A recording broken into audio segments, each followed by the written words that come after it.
201 School Board Candidates Forum. There is 3 candidates for 4 positions. We have 4 for 3. 4 for 3. Sorry. Wouldn't that be nice? Easier to fill. Currently, we have drawn names as far as the order in which the candidates will speak. The 4 candidates are Shannon Hancock, in order of speaking, Timothy Herman, Mary Kay Caparelli, and Gary Armstrong. The way this will be structured, we have 2 minutes for introductions, 45 seconds each for questions that have come in via email or from our viewing audience, and then 2 minutes each for a closing. All right, so let's begin with our introductions, starting with Shannon Hancock. Thank you.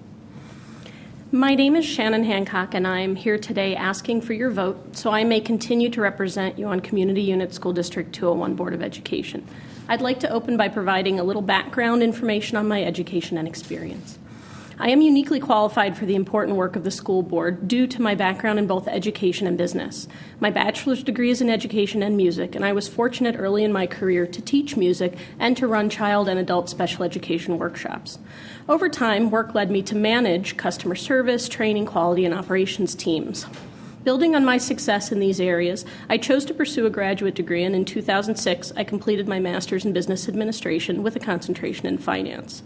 Since earning my MBA, my work efforts have been dominated by strategic planning, product planning, revenue generation, cost containment, and customer satisfaction measurement and improvement. All experiences that have contributed significantly to my work on the board as we strive to address and accomplish many of the same things.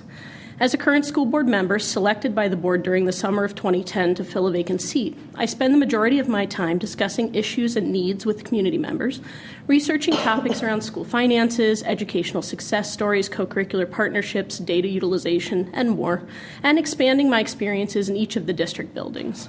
I ask the questions necessary to understand decisions fully and to take all opinions into consideration when moving on an item. While not working on school board activities, you'll most likely find me working behind the scenes at Cub Scout events and PTO events, playing soccer with my son, tutoring reading at the public elementary school near my work, and assisting with managing our family business. Thank you to the Village of Westmont and their team for hosting this event and providing an opportunity to the community to hear personally from all of the candidates. I'd also like to thank those attending and those watching on television for their interest and commitment to this process, for it's through your involvement and interest that we are all successful. Finally, I'd like to thank my supporters, my friends, particularly my husband and my son, for their tireless efforts in getting the word out to the community about my qualifications, my vision, and my passion for education. Thank you. Thank you, Shannon. Now, Timothy Herman. Hi, my name is Timothy Herman. I'm an attorney. My family has been in Westmont for the past 6.5 years. My wife is Carmela, and we have an 8-year-old daughter, Avery, who is a student in District 201. I was inspired to run for school board because of the remarkable achievements accomplished at one of our elementary schools in its math programs over the last 2 years. For those of you who don't know, over the past 2 years, Miller Elementary School has had 100% of its 5th graders meet or exceed state standards in math, and 40% of those exceed state standards in math. The only other school in DuPage County that can claim the same type of success is Madison School in Hinsdale. But what is truly remarkable and what really inspired me to run for school board was that Miller has 40% low-income students. As a member of your school board, it will be my mission to raise the bar in all core subjects so that our schools are able to achieve remarkable success. How are we going to do this? First, we need to complete the process of assuring long-term financial stability for our district. We need to have a clear vision for the district that has as its primary focus providing a high-quality educational experience for our students, which includes a rich array of co- and extracurricular activities. We need to develop a strategic plan that carries out that vision. We need to insist that administrators and teachers vigorously pursue the goals and objectives in the strategic plan, and we need to engage all stakeholders, including the teachers, administration, and the community, through effective communication to understand what the vision is that the board sets and to be on board with the goals and objectives of the strategic plan. I believe that if we pursue these goals with vigor, the results will be dramatic and lasting, and that our district will have highly successful schools that others will look up to. I ask for your vote on April 5th. And again, I'd like to thank the village for hosting this event, thank everybody who's here in the audience, and also thank my friends and supporters who have worked tirelessly to help get my message out to the community. Thank you, Timothy. And now, Mary Kay Caporelli. Thank you. My name is Mary Kay Caporelli, and I'm a candidate for CUSD201 School Board. I've been a member of the Westmont community for 13 years, and I have one child in District 201. I'm actively involved in the community by serving on the Manning PTO as a parent representative, the Parent Disciplinary Committee, as a member of the Westmont Citizens Finance Committee, and by volunteering for Operation Support Our Troops of Illinois. I am employed as the Director of Operations at a nonprofit in Naperville, Almost Home Kids. The center provides respite and transitional care to children that are medically fragile. The children there run the gamut in abilities, and I've learned in my time at Almost Home Kids that there are no cookie-cutter children.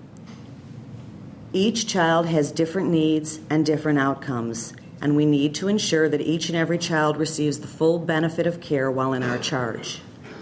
This philosophy translates to our children's educational experience within the district.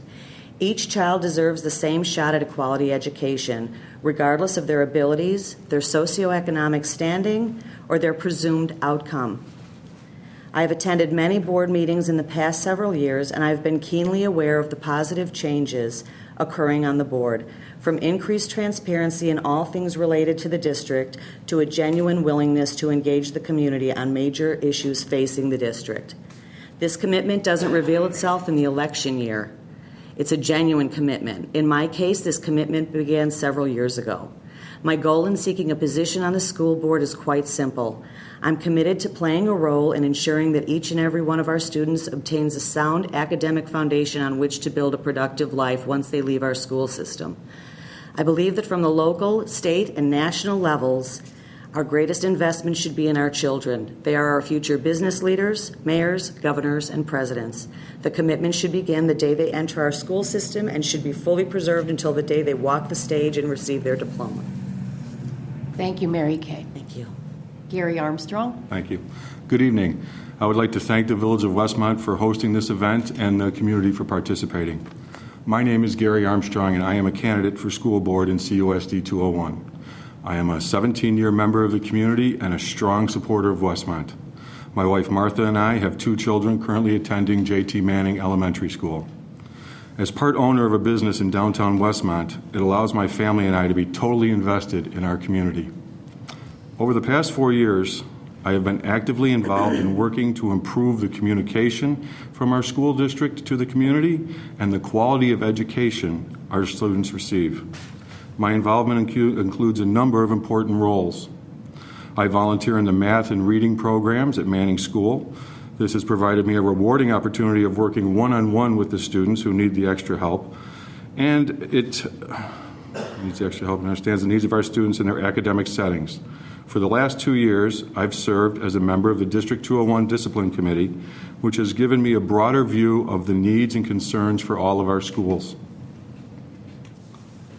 And I currently serve as a parent representative for the Manning PTO. The purpose of this role is to bring more families together.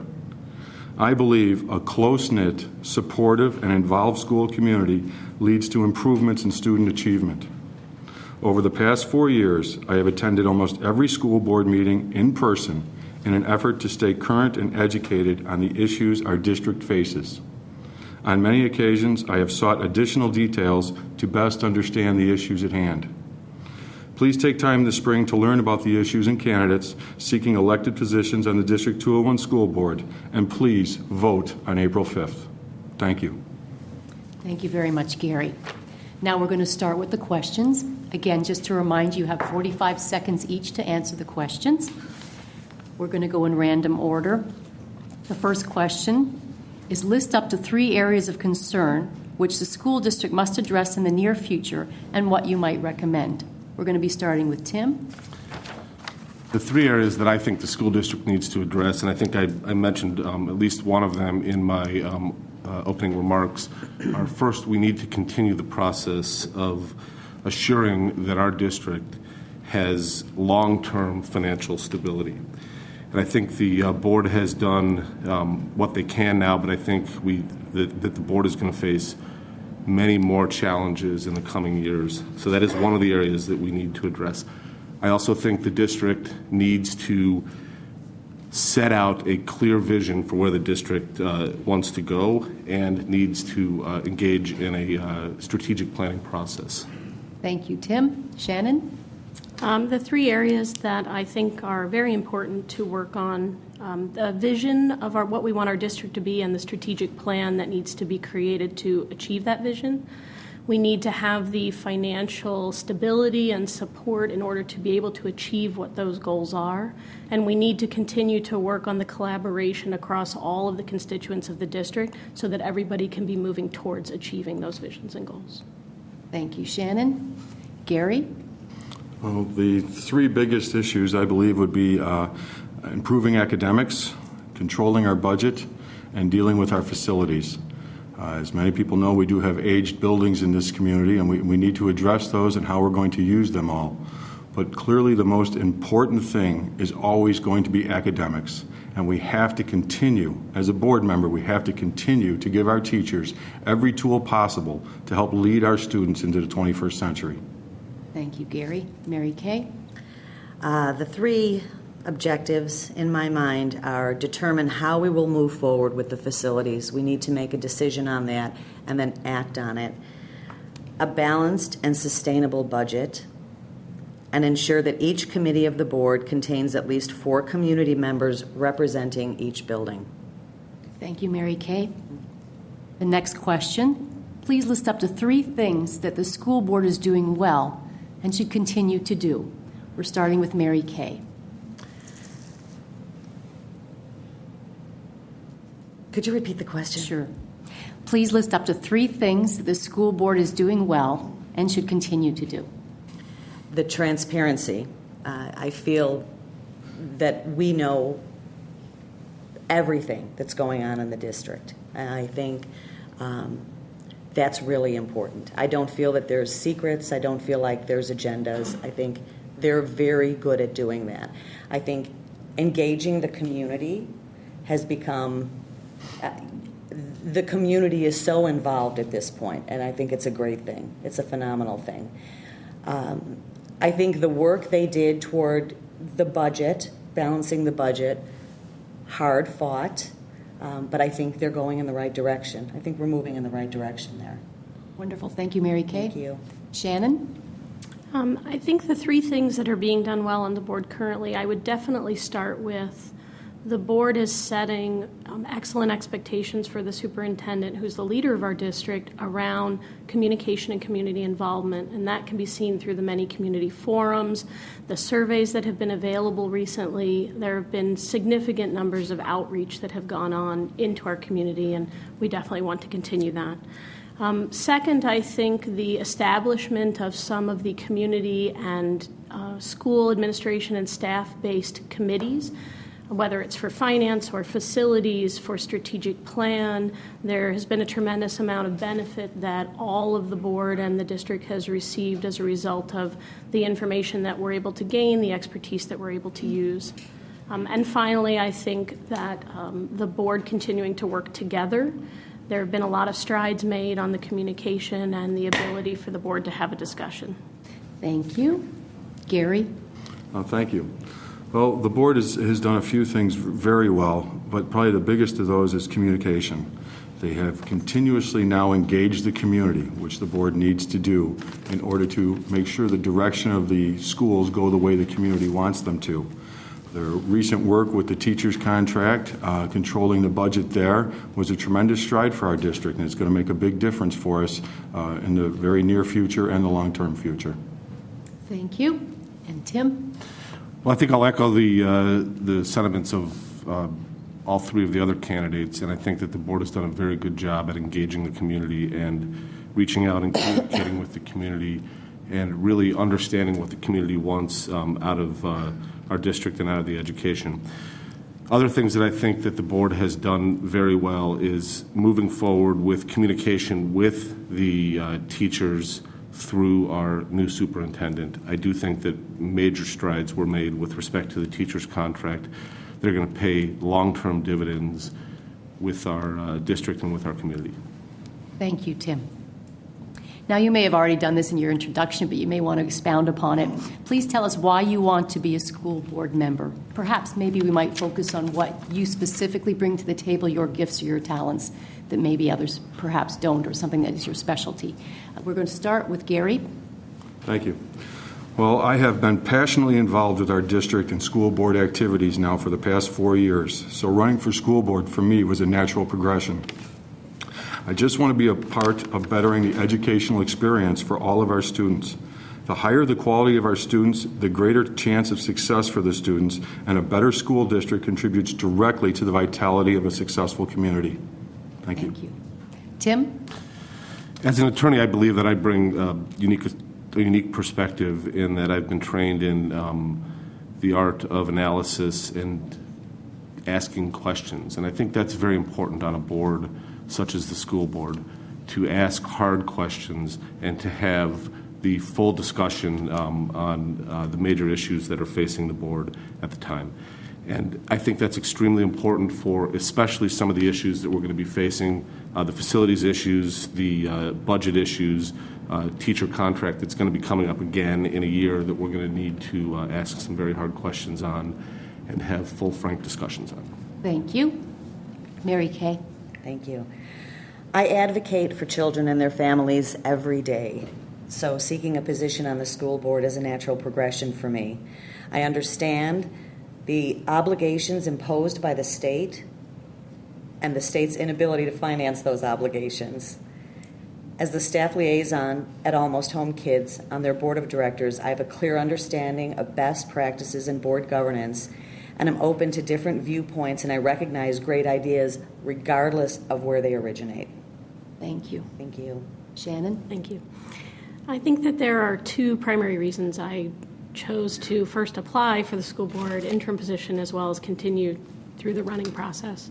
My background in education really started for me because I have such a passion for learning. And I believe that the public schools and the public education system is a critical piece that keeps our country strong and helps differentiate us from others around the world. The item that I think I bring to the board is a sense of independence and a willingness to ask questions, a willingness to work together regardless of whether I agree or disagree on a personal level, but really reach out to the community and try and understand the depth of what everyone in our organization and our constituent base would like to see out of our schools. Thank you. What qualifications are important to be a school board member, and what is your background that makes you qualified for that position? Starting with Shannon.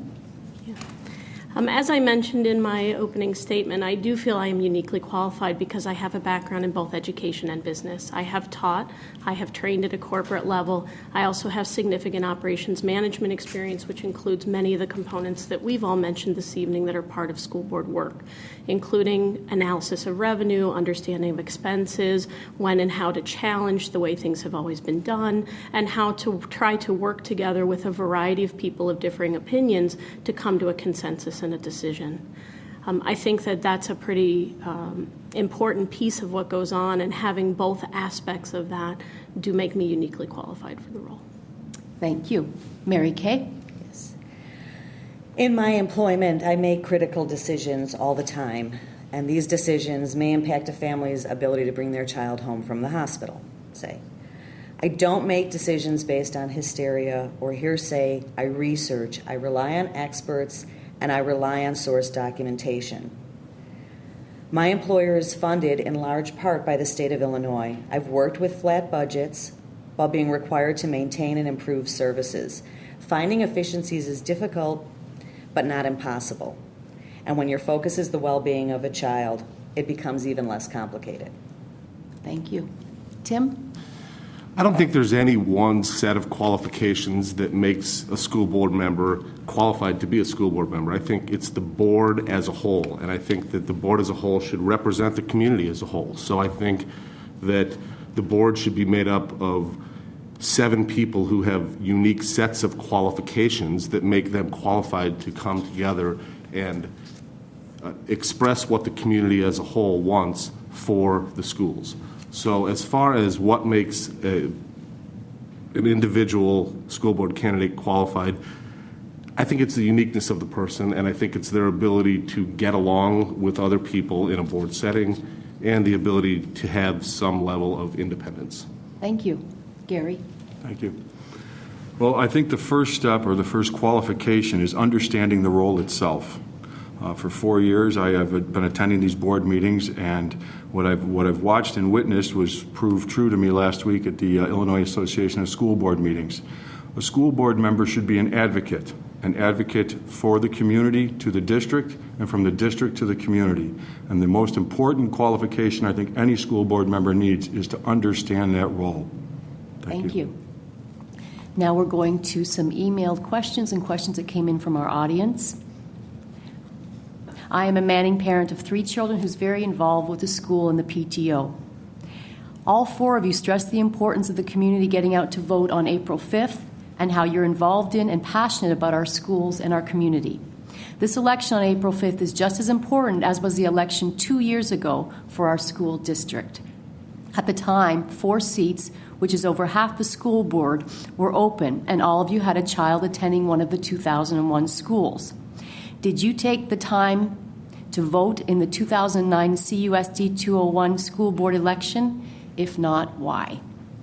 And we're starting with Tim. I did not vote in the last election because I was not registered to vote at the time, so I was unable to vote. Frankly, at the time, I was kind of disgusted with some of the bickering that was going back and forth, and so I chose not to vote in the last election. All right, thank you, Tim. Shannon?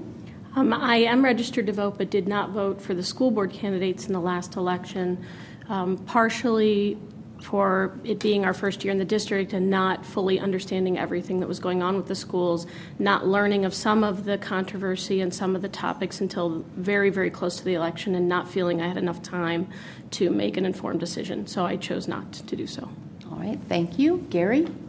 Yes, I absolutely voted in the last election. I think voting is the basic American right, and you should get out and vote.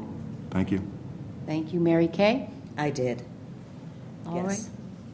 Thank you. Next question. Recent actions in Idaho and Wisconsin have changed teacher contracts to, quote, merit-based. To what degree do you agree with these laws? Starting, Mary Kay.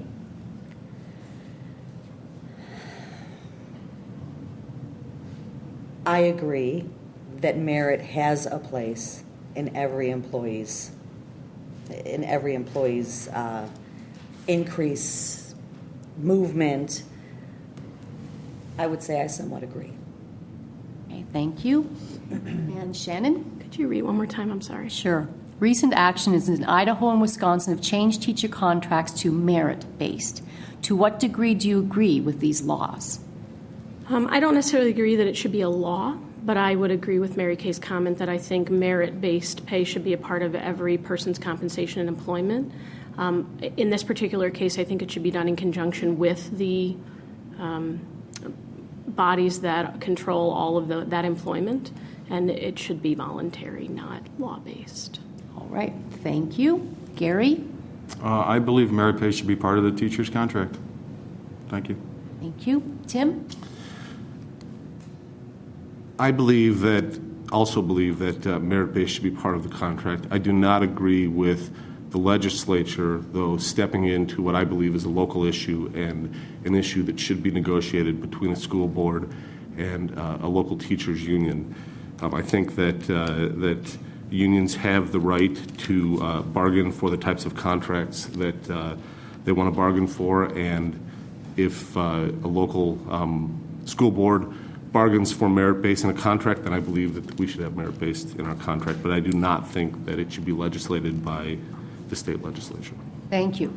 Now, some of you may not respond based on the next question, what you've already answered, but how would you work to bring such change to CUSD 201 or to the state, if you are in belief of it? Starting with Gary. Well, it's a difficult question to answer.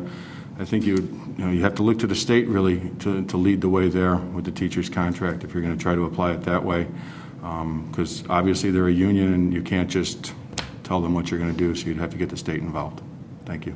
Thank you. Tim? I think communications with the teachers union and talking to them about the concept of merit-based and learning what their objections to that concept would be very important. I think that if you get out in front of the issue with the teachers and discuss with them that having a merit-based system will help the district in the long run, that teachers are reasonable people, and I really believe that ultimately they would agree to some type of merit-based compensation. Thank you. Mary Kay? The teachers union is one of the largest lobbying units in Springfield. So it's a force to be reckoned with. But I think they're coming to this on their own. I think that the unions and the teachers are coming to this conclusion. I don't know that we have to do much but wait at this stage. Thank you. Thank you. Shannon? Thank you. I have read of some cases in some other states where individual school districts have worked with their teachers' associations to revamp contracts significantly from a pay for performance, merit-based pay, that type of perspective. And I think that when you want to change something, you change it now and you do it locally. And I think we sit down with the representatives from the teachers and we get all of the ideas and options on the table and we start talking about what's good and bad about those things and what's right and wrong. And we work together as a community here to do it now and not necessarily wait for the larger group or the larger opportunity. Thank you. Next question. What will you do to balance the budget other than cut programs? Again, what would you do to balance the budget other than cut programs? Starting with Shannon. Sorry. Budget balancing is not an activity or an item. Revenues and expenses both play into where we are from a budget perspective. There are also long-term and short-term items that you can do to impact that. A guiding principle for me is to avoid at all costs decisions that may directly impact our students. That doesn't mean that we may not have to make some of those at some point in the future, but I think that we need to strive to have them not exist or be as minimal as possible.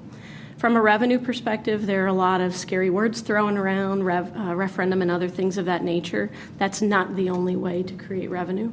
I think that we need to get a group of people together that have financial experience, that have grant writing experience, that have experience raising funds for not-for-profits and various types of organizations, and try and utilize that experience to find the best ways possible to bring revenue into our district. Thank you. Mary Kay? Thank you. Clearly, no one wants a tax increase. I'm a single mom. I want to know that we have left no stone unturned before we go that route. I think we can seek grants. As Shannon said, I agree with Shannon. There are hundreds of foundations that fund K through 12 schools. So I'd like to pursue some of those grants. In order to improve our future, we need to understand our past. And we've seen the impact of overspending, and they've only been at these cuts for 2 years. So I think we have a ways to go, and I think we can get there. But I would not be opposed to putting it in front of the community, as any good board member should, the referendum. Thank you. Tim? Well, as I've come out in public and said I am against cutting programs, I think that having a rich educational experience for our children is critical to their development. As far as what should be done to balance the budget short of cutting programs, again, I think we need to look at every option that's out there. Grants, whatever we can do to raise revenue short of a referendum. And if we still need money at that point, then I think we need to put the question to the community for a referendum, but we need to make sure that the community is fully informed about what that means. Thank you. Gary? Well, first, I'd have to say that the board has done an excellent job of communicating to the public what these cuts have been and engaging the public as to what cuts they think are necessary. They've done a good job of keeping the cuts out of the classroom. Now, one thing we recently learned at one of these open budget forums is that the next year's projected loss is between $300,000 and $400,000. We also learned that there's 6 retiring teachers next year, 5 retiring teachers the year after that. So there's going to be a natural cycle here where we start saving a lot more money. So we have to let that cycle flow a little bit. And of course, we always have to seek out new revenue streams to help balance, to make sure we don't have to cut any programs. Thank you. This is an interesting question here. As a parent or resident, I'm sometimes frustrated by the appearance that the board has either reached consensus prior to their meetings or that they're so unified in their positions that they do not discuss issues thoroughly in an open forum. I'll repeat that. As a parent resident, I'm sometimes frustrated by the appearance that the board has either reached consensus prior to the meeting or that they are so unified in their positions that they do not discuss issues thoroughly in open forum. What areas do you stand separate from than the current board? And we're starting with Tim. Well, I think part of that perception comes from the board, at least previous boards, not getting out to the community and engaging the community about the issues that are out there. So I think that from the standpoint of a board appearing as though they're rubber stamping an issue, I think that is changing with the engagement that the board has had with the communities. As far as what issues I stand opposed for the current board, again, I think that we shouldn't cut any programs. I think we should be looking at revenue streams and not cut any programs. I'm very pleased that the board did not cut any of the art programs in this last round of cuts because I think that would have been a very large detriment to our students. Thank you. Shannon? Thank you. I think that there are 2 factors at work. The first is there are a lot of discussions that go in closed session as well as individual research board members do to reach conclusions. And that can sometimes appear when we're not communicating effectively or often enough as though there's a rubber stamp or something going on that maybe isn't appropriate. As a member of the board, I don't know that I can say I stand opposed to any one thing in particular. People can see my activities on the board. If I have a question or stand opposed to something, I try not to be afraid to say that, and I try and say it in as respectful a manner as possible and ask questions that will help lead people to more informed decisions. But I think it would be remiss to say that I stand opposed to any one thing in particular when we're trying to make the best decisions possible as an entire board. And we have to have respect for all the board members in order to do that. Thank you. Gary?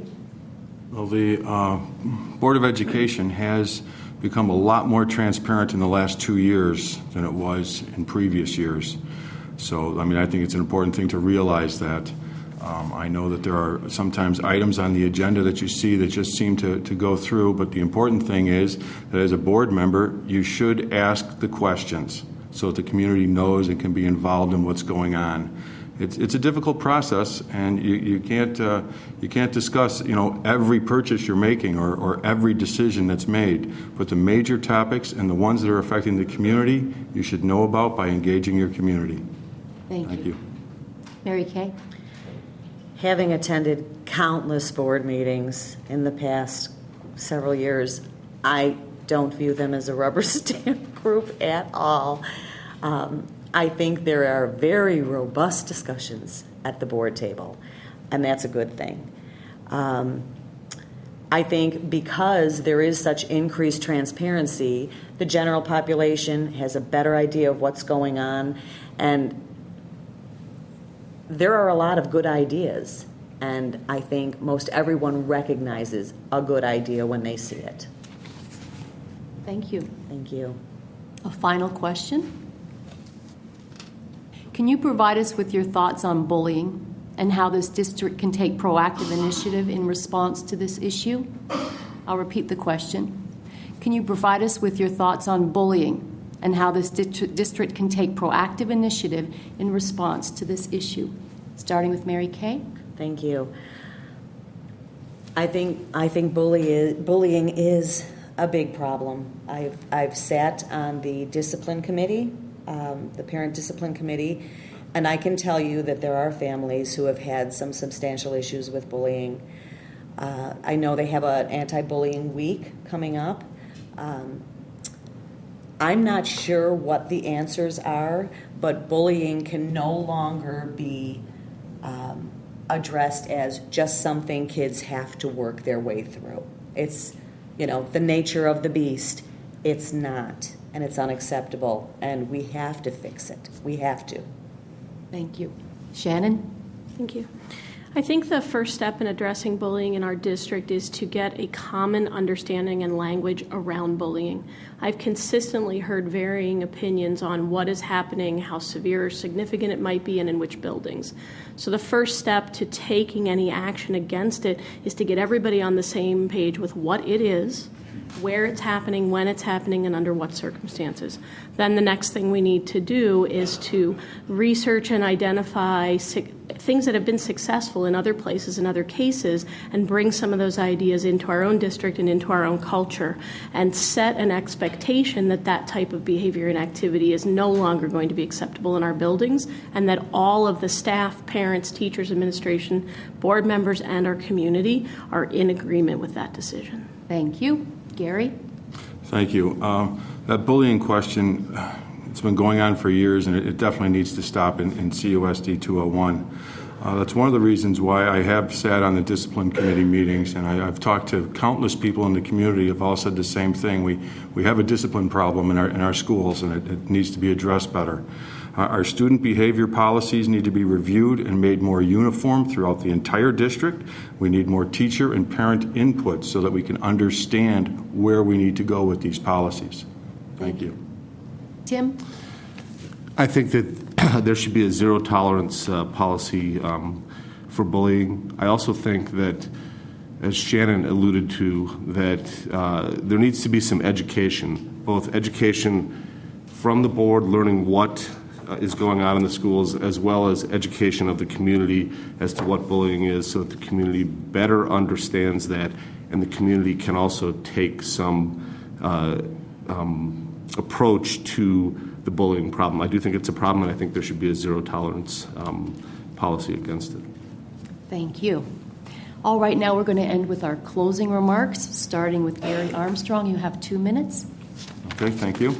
Thank you, everybody, for coming this evening. For the last 4 years, I have been actively involved in our district by attending board meetings, helping in the school, and participating in our district committees. I believe with more communication and community participation, our schools can achieve greatness. As a member of the school board and your representative, I will bring an unbiased opinion to the board table. That is the role of a school board member. You should be an advocate to the community. The things you care about are the things I care about. Giving our teachers the tools to lead our students into the 21st century, controlling our budget, and improving our facilities while ensuring all students get the most opportunities available.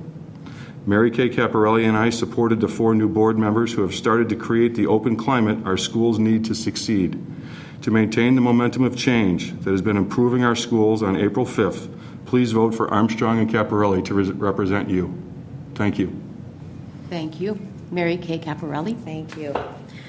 I am pleased with the progress the board has made in the past 2 years, and my hope is to maintain that progress by focusing on inclusion of the community, accountability for our established strategic goals, and communication with our teachers and constituents.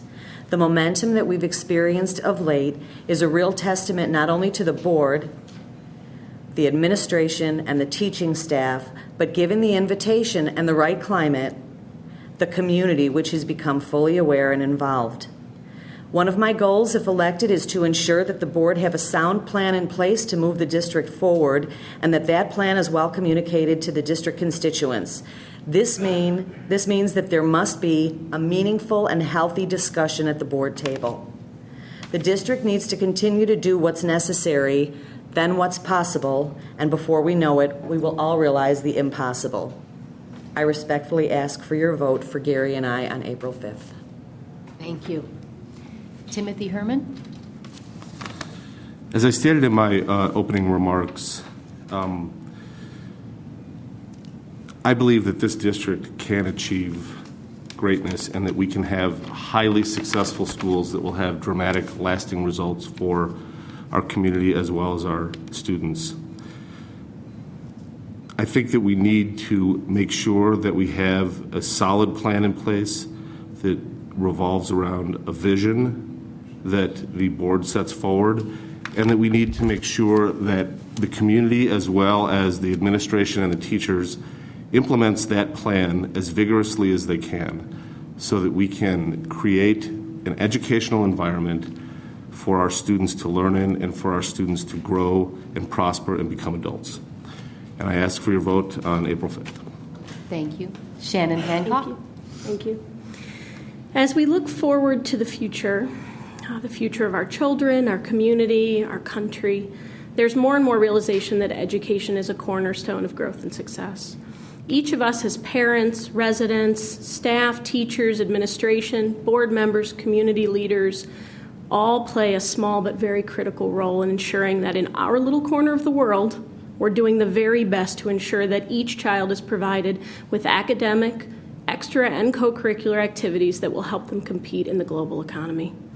To work together as a district in building common successes across schools that are exceptional in effort and outcome, and that we create a community and educational system that encourages our own children and other young families to join in our effort and be proud, as we are, to be members of a successful community. As I seek your support and vote in my bid to remain on the CUSD201 school board, I'm reminded of the words of Eleanor Roosevelt. It is today we must create the world of the future. Today, we must build on the exceptional things that are going on in places in our district and make them widespread and permanent. Today, we must create new possibilities around generating revenue and look to old ideas that may now make sense. Today, we must forge new relationships to extend our programming. Today, we must make new and creative opportunities available to students and teachers alike. Today, we must guard our bank account and spend wisely to create long-term stability and position our district to have lists for growing versus reducing programs. I ask for your support today so I may help in accomplishing these goals, in setting a tone and example of partnership to blur the lines between schools and neighborhoods, and to work with all of the groups involved to create a vision for our schools that our community can support and our children can be proud of. This all starts today, and it starts with you and I. Thank you for your time and your attention to this most important effort. Remember to take advantage of your hard-fought right to vote. Come out to the polls on April 5th. Your voice and your vote count. Thank you. As a member of the community, as a parent of a CUSD 201 student, I thank you all for your interest, for your efforts and your volunteerism. I thank the audience for your valuable questions and all of you for your input, and best of luck in the upcoming elections. Thank you. Thank you. Thanks.